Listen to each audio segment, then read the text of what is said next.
যা নিজের হাতে নদীতে বিসর্জন দিয়েছি তা নিয়ে কোনো আফসোস করি না, আফসোস করতে চাইও না। আফসোস করাটাই বোকামো।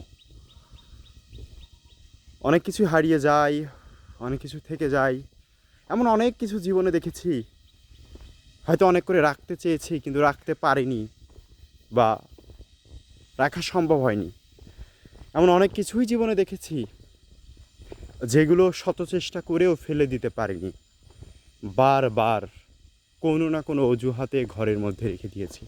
সুতরাং যা কিছু নিজের হাতে নদীতে ফেলে দিয়েছি তা নিয়ে আমি কোনো রকমভাবেই আফসোস করি না। আফসোস করাটা বোকামো। জোর করে সব কিছু রাখা যায় না। এই পৃথিবীতে মানুষ রূপে একবারই জন্ম নিয়েছি।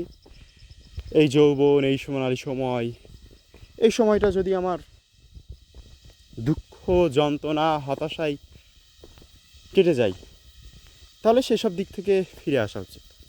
জীবনটাকে উপভোগ করতে হবে, আমি এটা মনে করছি।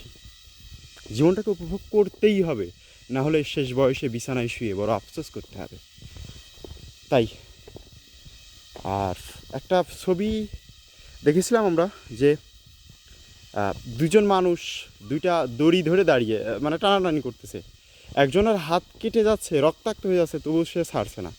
এমন অবস্থায় সে যখন হঠাৎ করে একটা দড়িটা ছেড়ে দিয়েছে তখন দেখা যাচ্ছে তার হাতটা মুক্তি পেয়ে গেল, রক্তাক্ত হলো না।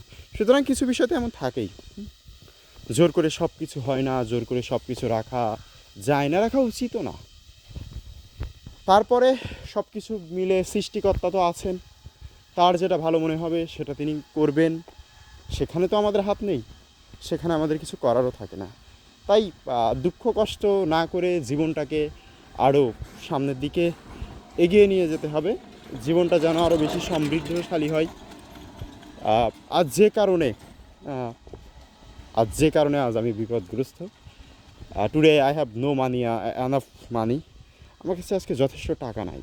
যথেষ্ট টাকা হয়তো ইম্পর্টেন্ট অনেকের কাছে, আমার কাছে ইম্পর্টেন্ট না। চাইলেই থেকে যাওয়া যায় কোনো না কোনোভাবে। যাই হোক, জমের স্যারের বাসা।